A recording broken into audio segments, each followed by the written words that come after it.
Turning back to the group, let's start coming back.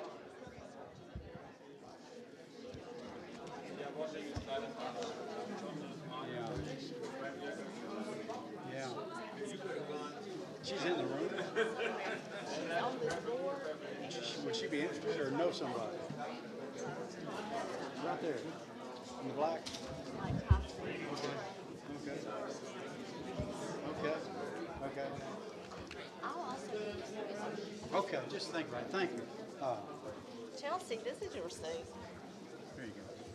Thank you. Are you ready to go? Yeah. All right. Two things as we are reassembling. The first is you have heard our pastoral concern for our board member, Jad Denmark, whose spouse is dealing with cancer. And so Jad is not with us for this meeting. Richard Hearn, you want to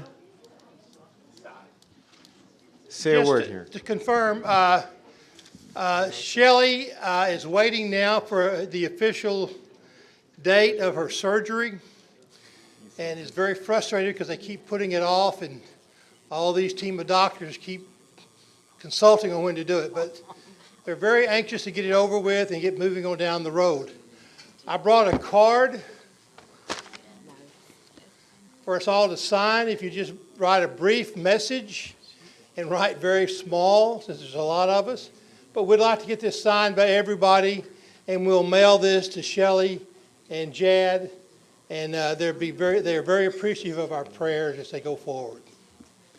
All right, thank you, Richard, expressing our pastoral concern. We also have a new staff person who has joined us for this meeting. I want to introduce a person who is now on our financial end staff. Michelle Teo is in the back, so let's welcome Michelle.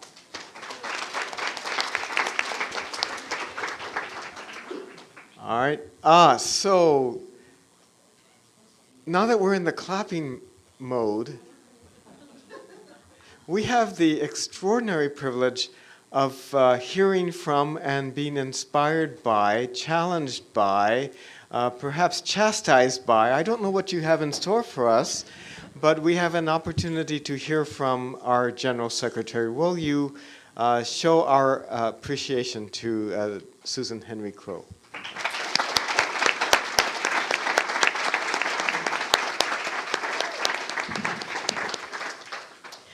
You have heard so many words this morning, so I'm going to paint some pictures. I greet you in the name of the risen one who gives life and hope in a world that is wounded and broken. I first want to thank you for your commitment to this work.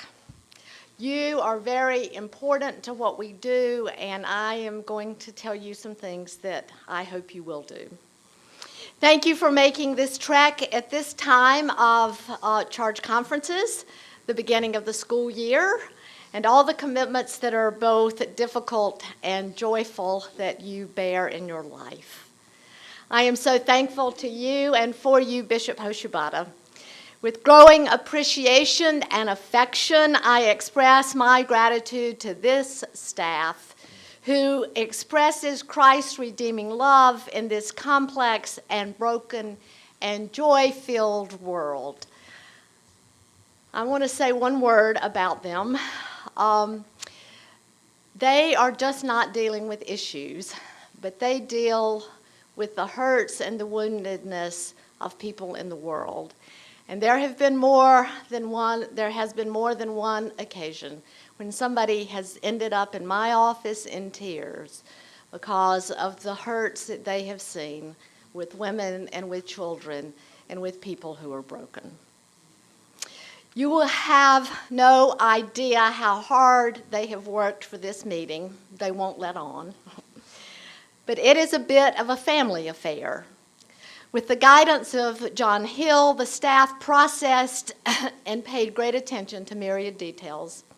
And I would also like to say that there were haircuts, pedicures, pressed pants, and small gestures that say to you that you matter. So much has happened since we gathered last. There is Ukraine and Russia, a war in Gaza, children at the border of many places, Ebola, Ferguson, very complex and difficult issues. And our work is to try and address the root causes of societal ills. In 1967, please don't do the math, my MYF, which was not then united, as you might recall, with the guidance and the mentorship of Oline Civils of blessed memory, a deaconess and a director of Christian education at my church in Greenville, South Carolina, planned for 1 year a trip to prepare for and participate in the seminar program in New York. A very few days after the Six-Day War, the Middle East began, and 38 16, 17, and 18-year-olds were standing on the 13th floor of the church center where Levy's office is. We had studied the region, eaten Middle Eastern food, which mostly was not done in the United States in the 60s, discussed Christian, Muslim, Jewish life, read the Bible, and were very excited to go to New York. The war began, and there was discussion as to whether or not we should even take this study trip. I remember so vividly standing in the window and the security guards telling these teenagers, myself included, to move away from the window and to stand back because security was very tense. We stood and watched the young and very handsome King Hussein of Jordan get out of his limousine and walk into the Security Council of the United Nations. We knew the issues that the region faced, and at that time, the new young state of Israel, which was only 20 years old, and the complexities of nation building.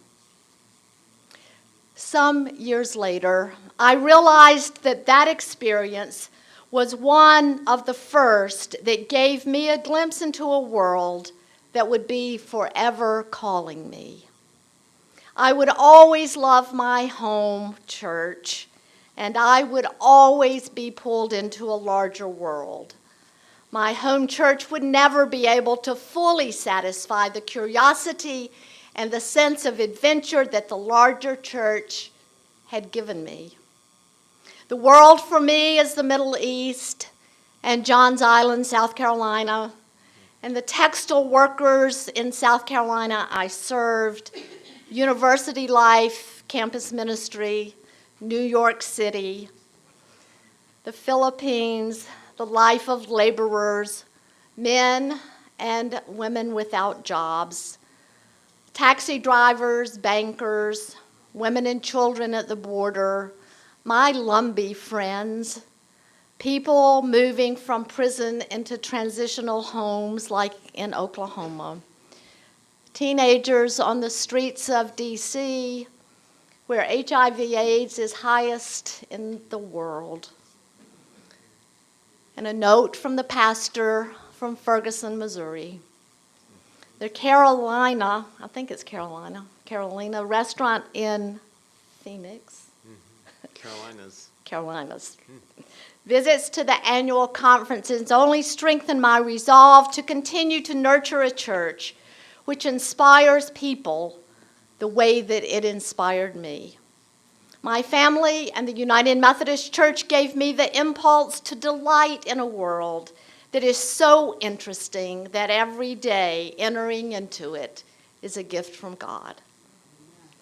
Understanding the importance of work and witness in church and society, I was eager to go into the world, to annual conferences and meetings and other conferences and on Capitol Hill. Just a little picture, I have had 39 board-related meetings. I have been to 9 annual conferences. I have been in front of 21,000 United Methodists. And the staff has been in 112 places around the world, including Cote d'Ivoire, the DRC, Liberia, Lithuania, many places in the U.S., Mozambique, Japan, Zimbabwe. And we have hosted 38 events in D.C. And here is what I've seen and heard. In Detroit, Clayton and I heard the stories of a city devastated and bankrupt, with churches in the midst of the difficulties giving faithful and encouraging witness. Ed Rowe, George Coventry, Bob Roth, Faith Fowler.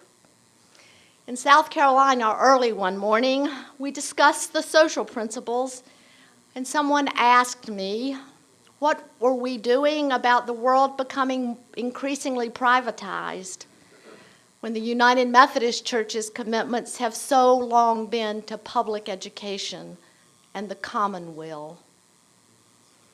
In North Carolina, the annual conference passed resolutions for themselves, raising minimum wage for all church employees. Dear Bishop Hoshibata's conference struggled with issues of immigration and hunger and racism as he led them with his pastoral heart. Bishop Hayes in Oklahoma led one of the most engaged conferences I have ever seen, affirming its ministry with the poor and struggling with trafficking.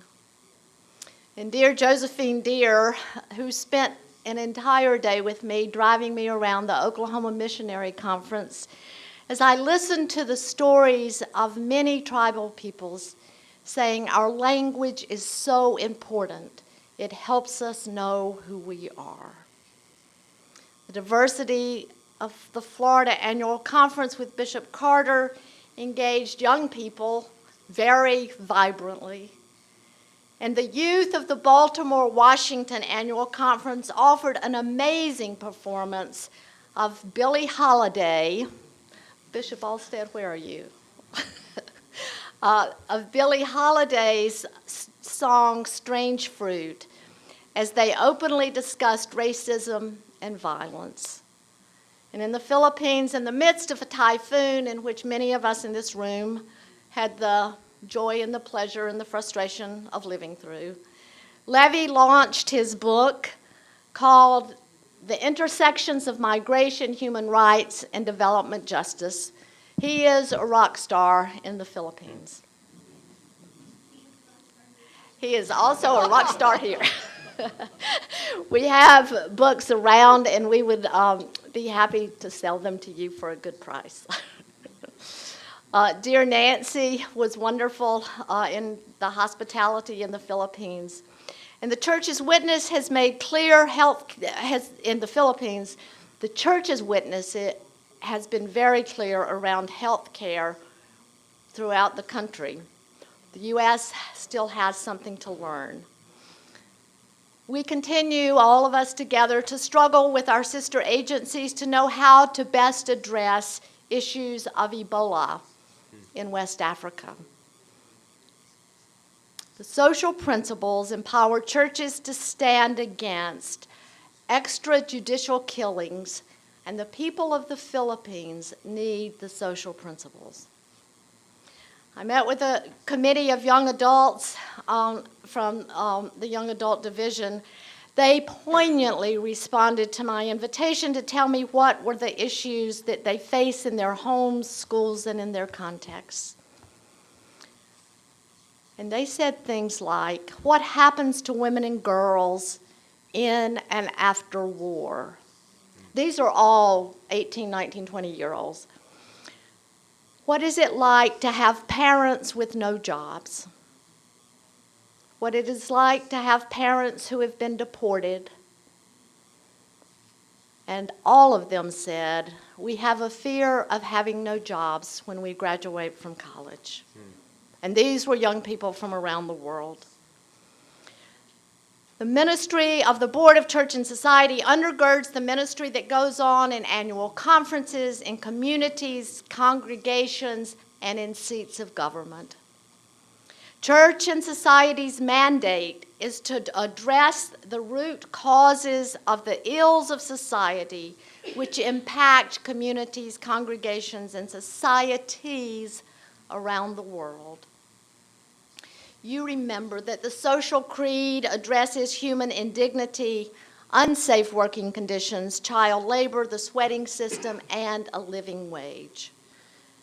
When I was a very young pastor serving in a textile community, I made it my practice to visit places where parishioners worked.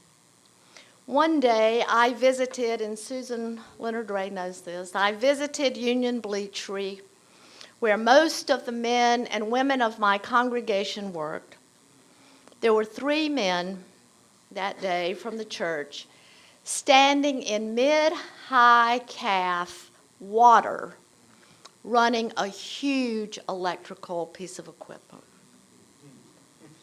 It was important from time to time for me to preach on the working conditions and the labor principles supported by the United Methodist Church. When I left that church, it was a complicated situation, but when I left that church, they never told me not to say anything, but they always were cautious when I talked about labor issues. One man in his 70s came up to me and said to me, "Susan, we could never say anything to support you, but you were right." I want to ask you to turn to your table for just a few minutes to talk about the context and the issues that you face in your context. But think about these questions a little differently. What are the root causes in your context of poverty? What are the root causes of violence? Why did what that happened in Ferguson happen? And then think for a minute, what could all of us learn from Sweden, which now has no prisons? What can be learned from the Philippines about the care of the environment? What do we need to know about migration patterns? And what do our neighbors, Native American and indigenous people, need from us and to hear? And how might we address the needs of children who are vulnerable to trafficking? You don't have very long, but if you will think some about the root causes and some possibilities.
I'm going to call us back together.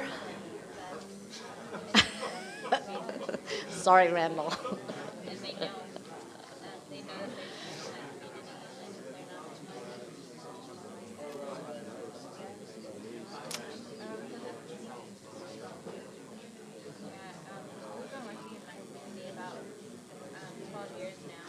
I hope you will continue these conversations.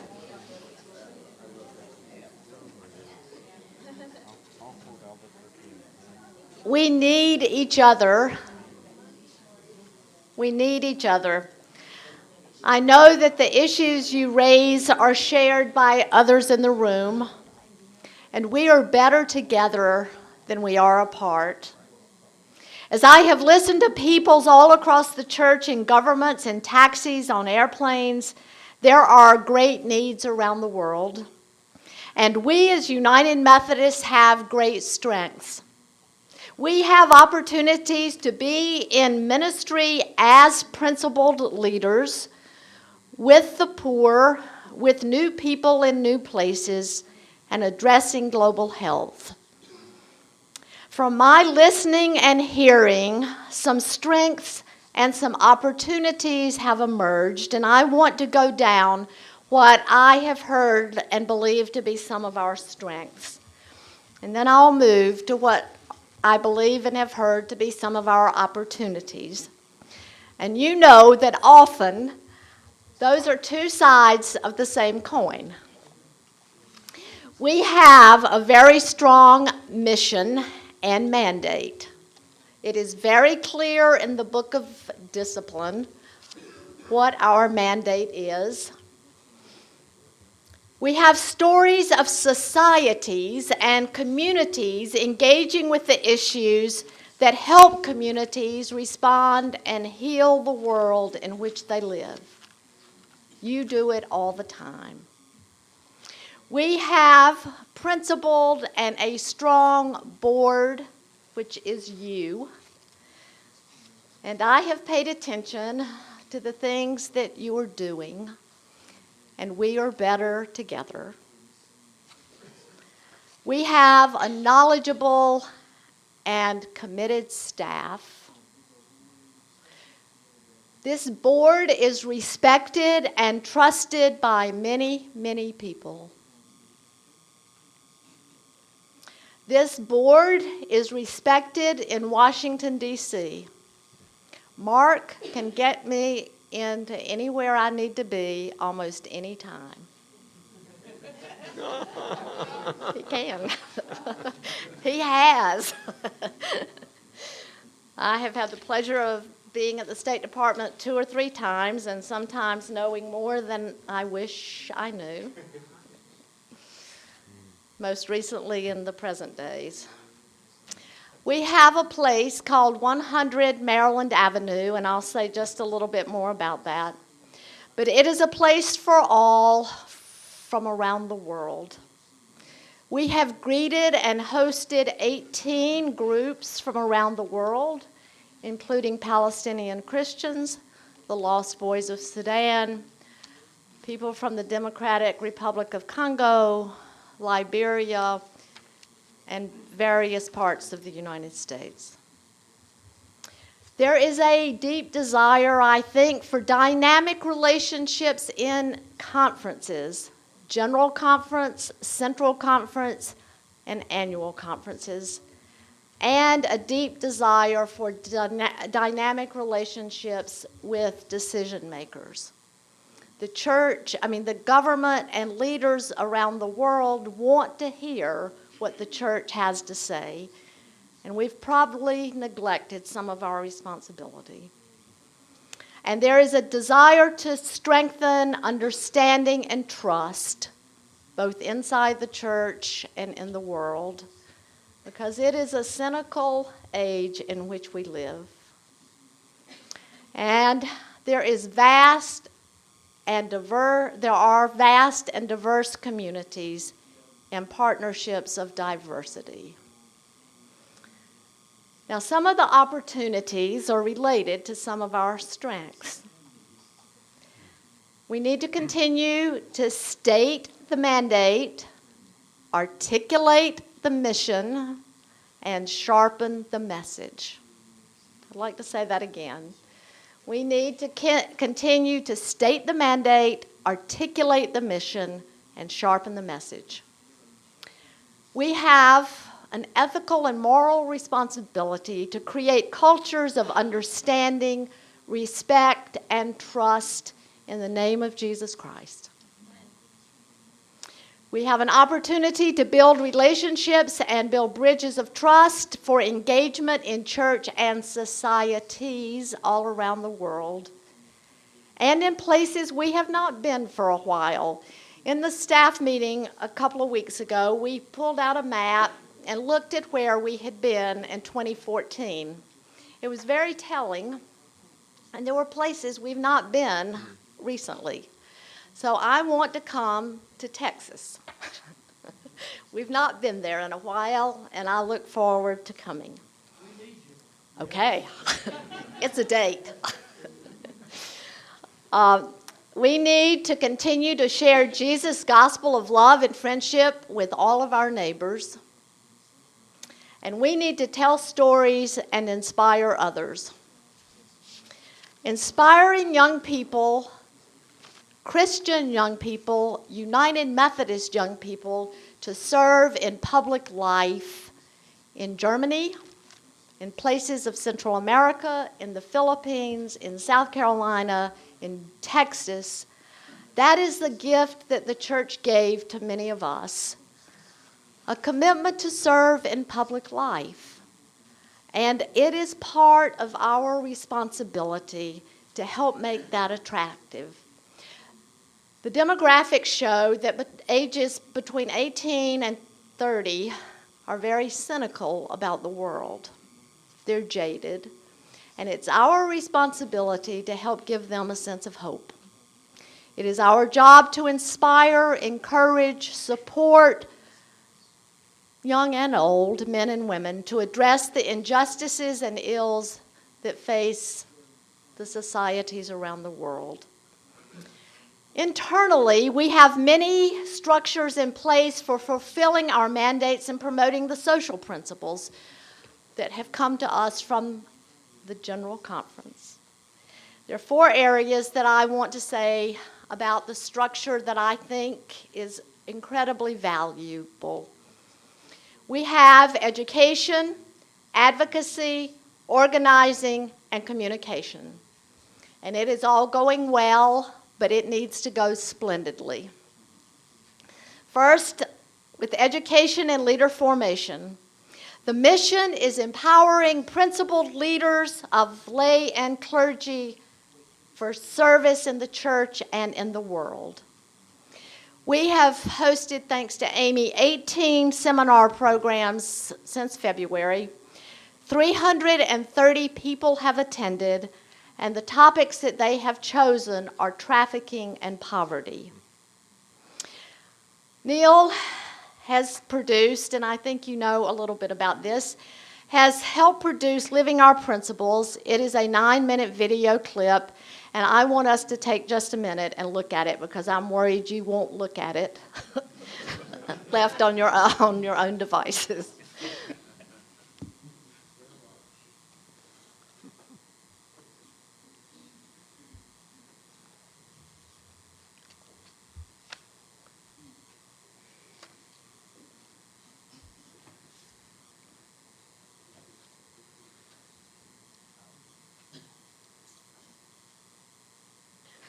Left on your own devices. Water, air, soil, minerals, plants, and animal life. The natural world is all around us. As humans, we rely on nature, and in turn, it is up to us to protect and conserve its resources. And we should care for it, not only because it is useful to us, but because nature supports the whole of creation. From the Congo to Appalachia, from Mindanao, Philippines to Nairobi, Kenya, stewards of the earth are challenging authority. This is a march against mountaintop removal. What they've done to the mountains, it makes me want to cry. These stewards of the earth are actively seeking solutions for a more ecologically equitable and sustainable world. It is because the environment, the life, the land is the source of life. These are the stories of stewards of the earth. Whether a person is rich or poor, young or old, male or female, people of faith honor the sacred worth of all persons. All persons are important because they are human beings created by God. Communities have the opportunity, perhaps the responsibility, to cultivate and nurture individuals into the fullness of their humanity. In some cases, the odds seem insurmountable, though. The girls were victims of rape, and some they have been like sexual slaves. From unemployment and poverty, to famine, disease, and war, cities, towns, and villages throughout the world are challenged to rebuild, renew, and respond to the needs of its most vulnerable members. It is in the face of some of the most horrendous assaults hurled at communities that spiritual leaders have emerged. If this government think that they have killed my daughter and her dreams, let the mother continue the work. They are people of faith. They are survivors. They refuse to be silenced. They are standing tall to nurture and restore their communities. Members of a community can sometimes be recognized by their vulnerabilities. They're unhoused, imprisoned, or ill. There are others whose wounds are hidden in plain sight. They're survivors of violence. They're unemployed. Just being able to talk about what had actually happened and have somebody really hear it. The more we listened, we could understand the grief and the loss and the pain and the uncertainty that they were experiencing. The support a society bestows on persons who stand at its margins can reveal the conscience and soul of that society. Recovery is a lifelong deal, and I was scared. That place there changed my life. There are many communities with leaders who strive to recognize, maintain, and strengthen every person's value. These communities support the basic rights of all persons to equal access to housing, education, employment, medical care, and legal redress. We do have to help folks when they're hungry. We do have to help folks when they're homeless. We do have to help folks individually when they're without a job. That's essential. But we also then have to look at the long-term systematic type changes. What we learn is that those who experience the support of their community and are able to strengthen their own lives then return to offer a hand for the next soul to rise up. Almost half the world lives on less than $2.50 a day. The majority of the world's people and nations live in a state of poverty. Poverty is a pronounced deprivation in well-being, and it contains many dimensions. It includes low incomes and the inability to acquire the basic goods and services necessary for survival with dignity. It was a long process of homelessness, without shelter, without food, not knowing where you're going to take a shower or clean up, businesses not allowing you to come in. You can't apply for a job because you don't have an address, you don't have a phone, you don't have clean clothes. It is within these settings that we witness the work of communities and individuals. If you really believed you could change education, you could change transportation, if you could change the justice system and how we incarcerate people here, if you really believed we could change, housing so there's affordable housing for, you'd do it. The greatest challenge is getting people to believe what's possible, and if they believe it, I think they'll do it. They reject oppression and empower their neighbors to discover lives outside of poverty. I always saw a glimmer in the people that volunteered and helped me. And I used to say to myself, one of these days I'm going to come back here and go to church. And that's exactly what happened.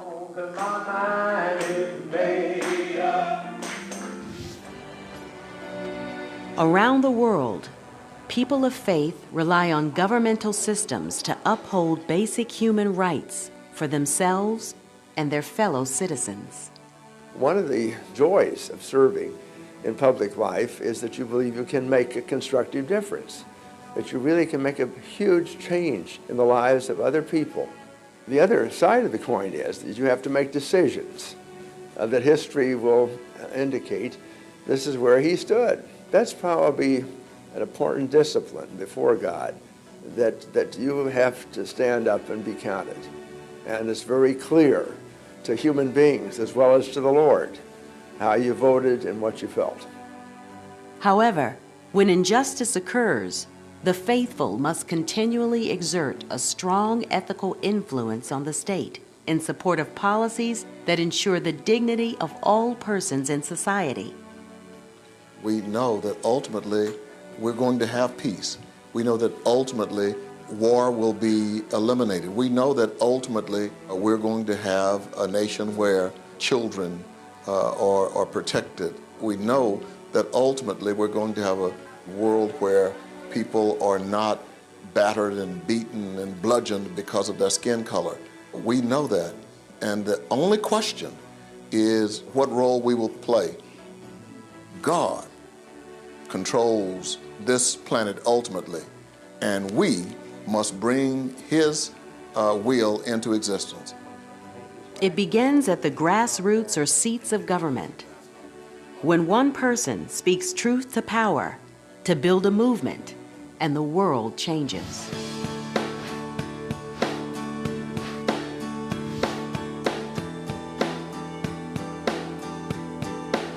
We appreciate God's grace through these lands and through these plants.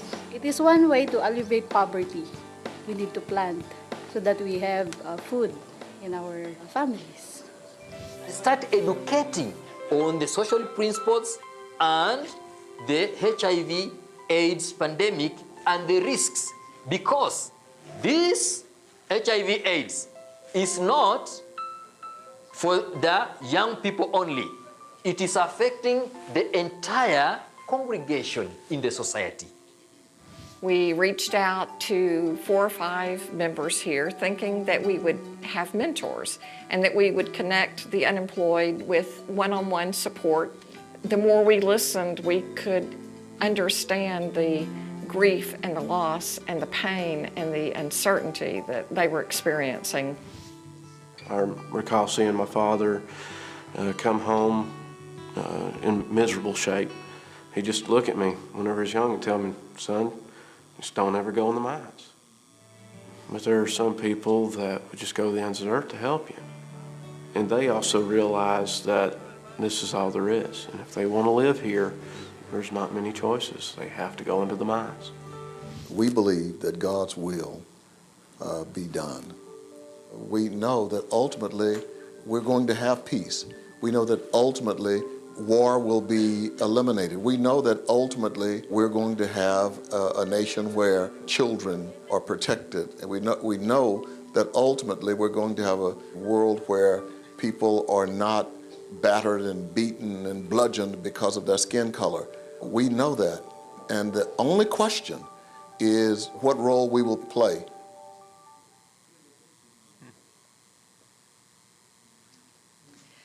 Living our principles is what we do.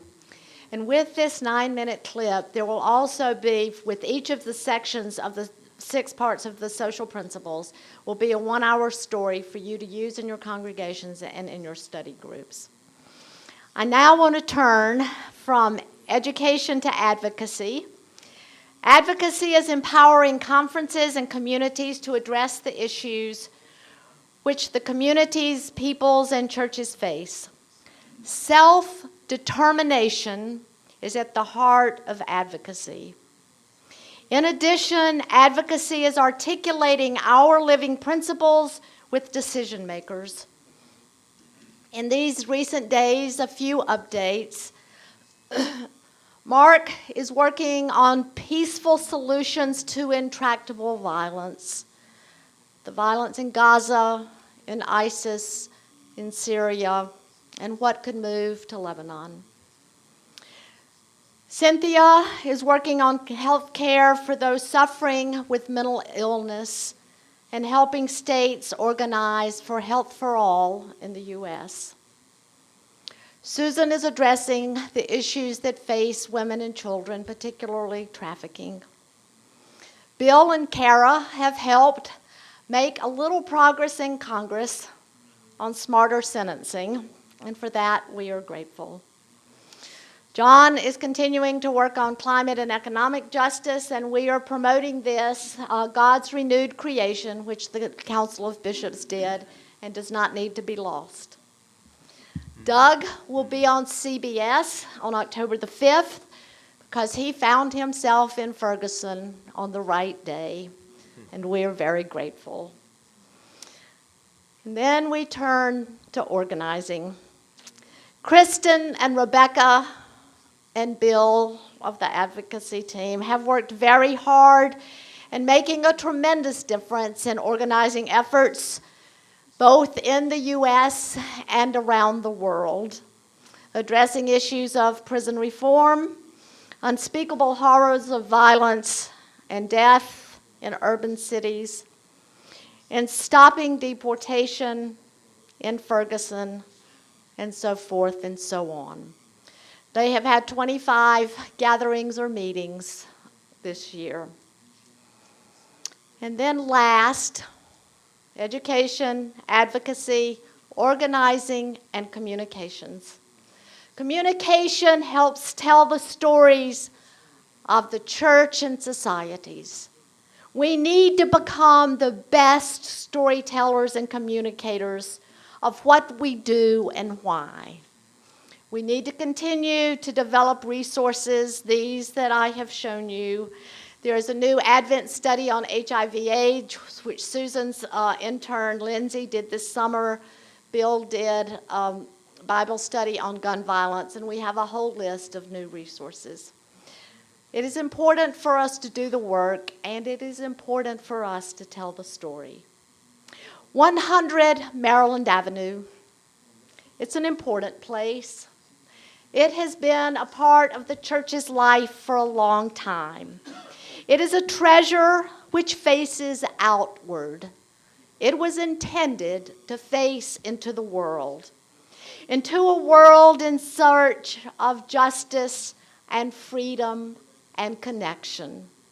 This building, this place must become more of itself, a place for all from all around the world, a light on a hill, a place of connection for those living our principles, that inspires young people and invites and welcomes new people from all places to join together in making a difference.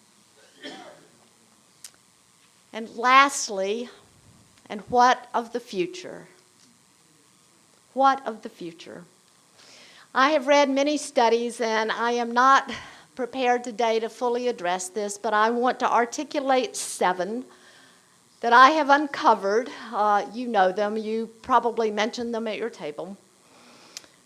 For the next 25 years, the world will have to face impoverisation. What are the effects of poverty, and from whence does it come? On women and children particularly. How will we care for creation? What do we do about the fluidity and changing borders of the modern nation state? We have seen it all year, and how it affects peacemaking. How do we address secularization and not go to the other extreme of increased sectarianism? How do we begin to think about changing economies? Race, class, and ethnicity are issues with which we must deal. And the effects of migration and immigration have great impact all around the world. I will prepare more the next time we are together on those issues. But we must not simply look back, but we must look forward. Can you go through those one more time? Sure. I'm delighted to do that. Impoverisation, which means what causes poverty. The care of creation. Fluidity and changing modern nation states and its effects on peace and peacemaking. Secularization and increased sectarianism. Changing economies. Race, class, and ethnicity. and the effects of migration and immigration. Pope Francis offers words of inspiration to people like us in these days. Here is what he says. Let us go forth to offer everyone the life of Jesus Christ. I prefer a church which is bruised, hurting, and dirty, because it has been out on the streets, rather than a church which is unhealthy, from being confined and from clinging to its own security. I do not want a church concerned with being at the center, which then ends by being caught up in a web of obsessions and procedures. More than fear of going astray, my hope is that we will be moved by the fear of remaining shut up within structures which give us a false sense of security, within rules which make us harsh judges, within habits which make us feel safe, while at our door people are starving, and Jesus does not tire of saying to us, give them something to eat. This is the church to which you and I are called, the work of church in societies. If you will, church in societies is to bear witness in action on issues of human welfare and dignity, justice, peace, and the integrity of creation. The church and societies around the world must cast its eyes from where it stands to the north, to the south, to the east, and to the west, reminding us of our legacy, the present, and God's future. Hebrews 11 reminds us, these all died in the faith, having received the promises, but from a distance they saw and greeted them. They confessed that they were strangers and foreigners on earth. For people who speak this way make it clear that they are seeking a homeland. If they have been thinking of a land that they left behind, they would have had an opportunity to return.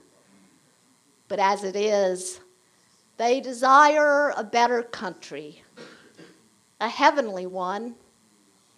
Therefore, God is not ashamed to be called their God. Indeed, he has prepared a city for them.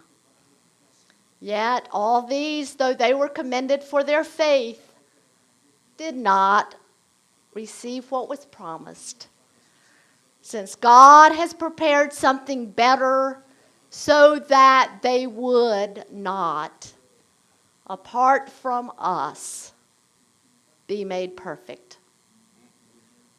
God has prepared something better, the transformation of the world. Thank you.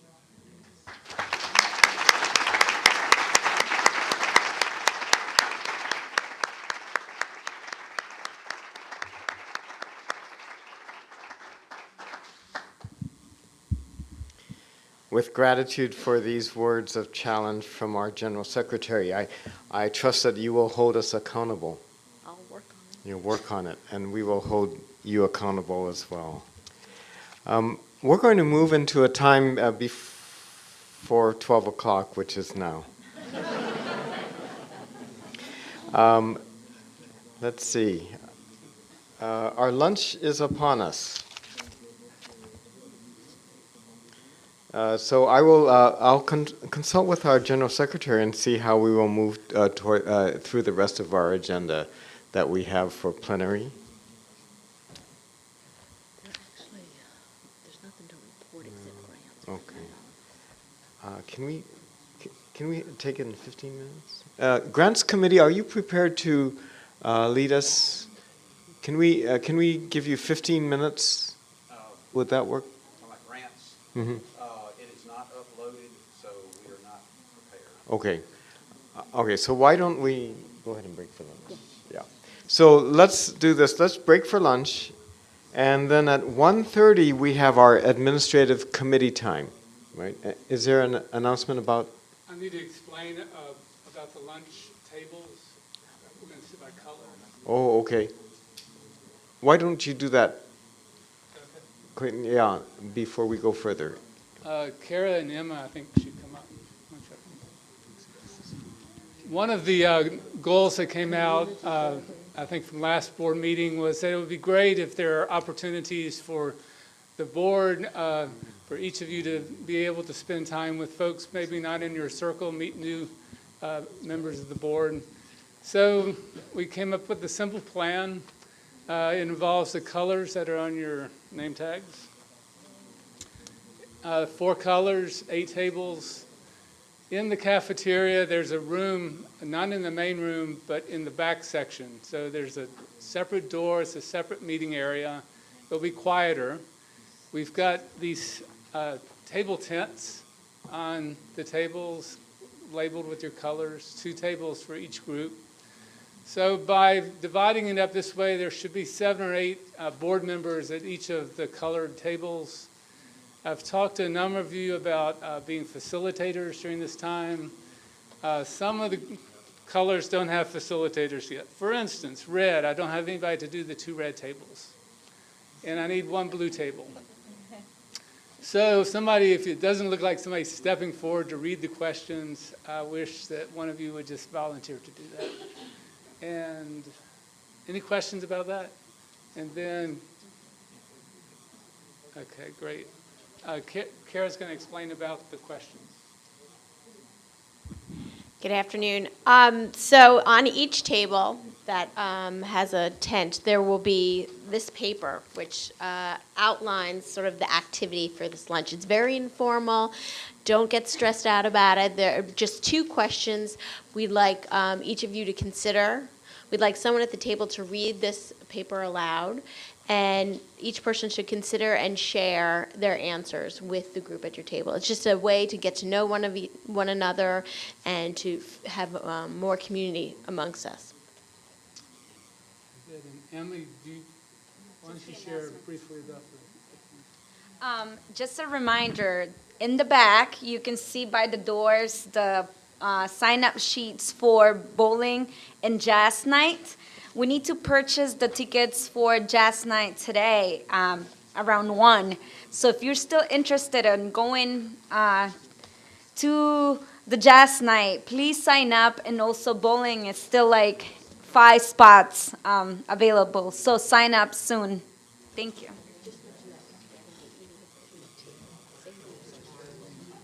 Yes, very good. The groups will meet at lunchtime today and tomorrow. Same groups, both times. One question is very informal, one question is more open-ended. It's nothing to stress over. It should be great fun for you, so thank you. No stress, low stress. I'm going to call upon Bishop Peggy to bring us to our meal, but after the grace, could I have these persons meet me here? Kurt Cooper, Molly Vetter, John Hill, Chris Pearson, Clarenda Phillips, Kurt Karandi, and Randall Miller, if you'll come up here briefly. Bishop Johnson? Let us stand.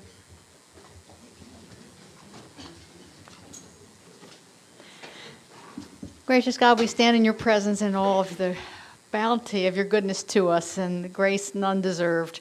And we pray that as we feast around these tables, not only on the food that you've graciously provided, but on the fellowship and the conversation, that your presence be made known among us in powerful ways, that as we leave these tables, we will be nourished with the bread from heaven.